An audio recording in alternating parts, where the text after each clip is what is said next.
যে হাটটি আপনারা এখন দেখছেন, এটি হলো চুয়াডাঙ্গা জেলার আলমডাঙ্গা থানার বিশাল মোটরসাইকেল হাট। বলা যায়, এটি বাংলাদেশের অন্যতম বড় মোটরসাইকেল হাটগুলোর একটি। প্রতি সপ্তাহে এখানে হাজার হাজার মোটরসাইকেল বিক্রি হয়। দেশের বিভিন্ন প্রান্ত থেকে মানুষ আসে এই হাটে, কেউ কিনতে, কেউ বিক্রি করতে।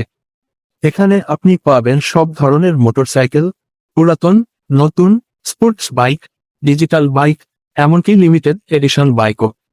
সবচেয়ে মজার বিষয় হলো, এখানে বাইকগুলোর দাম অন্যান্য জায়গার তুলনায় অনেক কম। তাই অনেকেই বলেন, যদি সস্তায় ভালো বাইক কিনতে চান, তাহলে একবার আলমডাঙ্গা হাটে গিয়ে দেখুন। পুরো হাট জুড়ে চোখে পড়বে সারি সারি বাইক, ক্রেতা বিক্রেতার ভিড়, আর চারদিকে আলোচনা, কে কোন মডেল নেবে, কারটা কত টাকায় বিক্রি হবে।